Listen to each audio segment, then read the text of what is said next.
미국과 중국 관세 전쟁에 한국의 수치 구조에 대해서 할까 합니다. 중국은 한국의 최대 수출 시장으로 대중국 수출에 큰 영향을 받게 된다.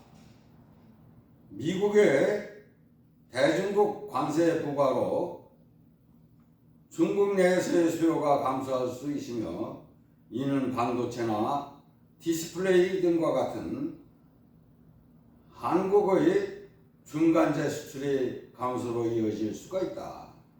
실제로 2018년 트럼프 1기의 미중 무역전쟁 당시에도 한국의 반도체 분야 등의 수출 감소가 나타났다. 양국의 관세 정책을 달리 달러 및 위안화의 불확실성을 키우게 되고 이는 해외에 수출하는 한국 기업의 가격 경쟁력을 흔들 수가 있다.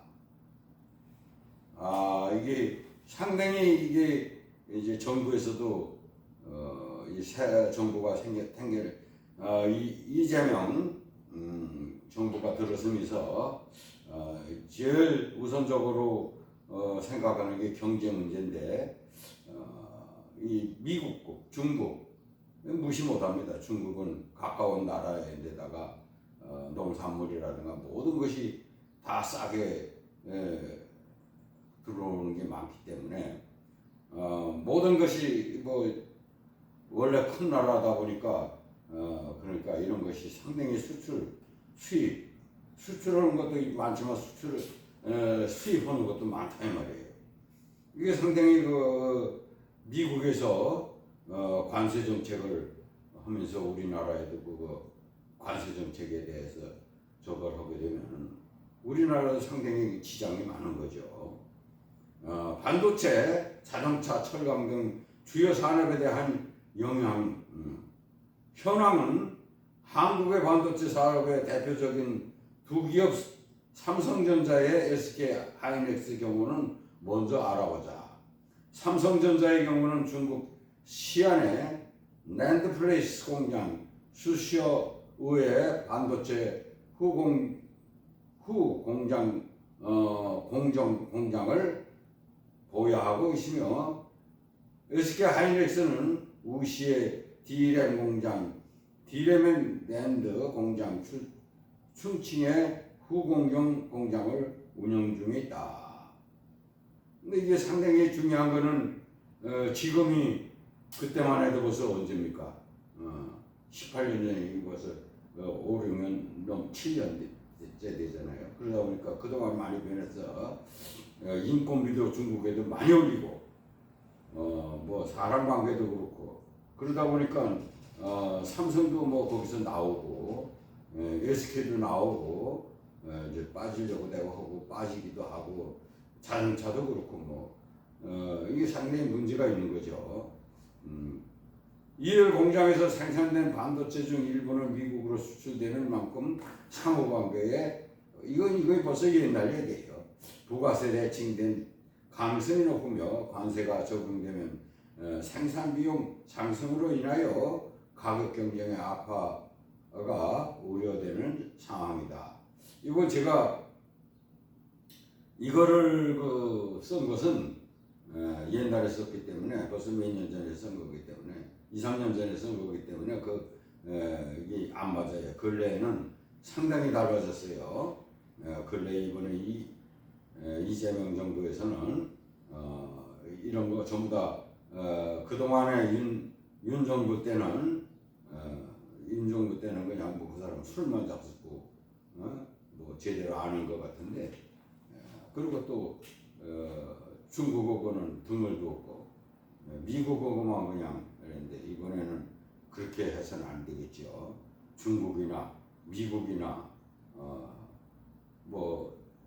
이 베트남이나 모든 데다 우리 이익이 되는 쪽으로 해야 되겠죠. 미국도 그래요. 미국도 뭐 제가 미국도 우리 방해해준다 해가지고 막 그냥 제 맘대로 하려고는 안 되지요.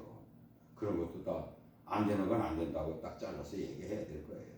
이제 그렇게 또 하실 것 같고 대통령이 이걸 대통령이 뽑아줬으니까 닮아질 것 같습니다. 그러나 옛날엔 그랬다는 걸 좀 알아두시고 앞으로는 어떻게 될지는 이거 장담 못하는 거죠. 다만 관세가 부과되더라도 모든 메모리 반도체 아니라 D램 모듈이나 SLD 등의 일부 품목에 대해서는 제한될 수가 있기 때문에 실질적인 타격은 크지 않을 수도 있다. 그런데 안 클 수가 없어요. 아무래도 미국이 자기 나라 이익만 찾는다면 다른 나라도 자기 이익을 찾을 거 아닙니까? 그러다 보면 이게 아무래도 뭐 자기 이익만 찾다 보면은 잘 돌아가진 않지요. 서로가 양보할 건 양보도 좀 하면서 해야 서로가 잘 돌아가는데 그렇지 않을 것 같아요. 트럼프 대통령이 밝힌 자동차 관세는 25%, 자동차 산업을 반도체와 함께 한국의 가장 큰 수출 목표이다. 특히나 작년 기준 현대차는 61만 대, 기아차는 36만 대, 한국 GM은 41만 대, 대자동차를 미국에 수출했으며 이는 전체 수출액의 절반을 차지하는 정도로 큰 비중을 차지하고 있다. 전망 엄청난 수출량에서 할 수 있을 미국 시장의 현대자동차, 기아차 꾸준한 성장을 이루겠다. 그러나 25%의 관세가 부과될 경우 가격 경쟁 하락이라는 측면에서 브랜드 경쟁이나 약화 등을 피할 수가 없게 된다. 이는 외국에서의 한국차 점유율 하락으로 이어져 장기적으로 국내 자동차 기업의 경영 악화를 불러올 수가 있다. 이렇게 경영 악화가 된다 이 말이죠. 또한 미국의 관세 부과를 통해 한국 기업들과 미국 내 생산 확대를 유도하는 만큼 기업의 공장 이전 비용 부담은 물론 국내에서 양질의 일자리가 줄어드는 일이 발생할 수가 있다. 한국 자동차 회사들이 일부 부분에 해외에서 수입하고 있기 때문에 수입 부분에 관세가 부과될 경우 생산 비용은 증가한다. 이렇게 되어 있네요. 철강도 또 마찬가지네요. 철강도. 미국의 철강 제품 수입에 있어서 한국에 차지하는 비중은 2024년도 기준 9.7%, 캐나다, 브라질, 멕시코 이어 네 번째에 속한다. 한국의 철강 수출에 이어서 한국이 차지하는 비중은 9.8%로 일본, 인도에 이어 세 번째로 많이 수출하는 시장이다. 한국에서 시장은 철강 수출이 많은데 한국의 관세를 많이 울리면 뭐 비싸지니까 안 되겠죠.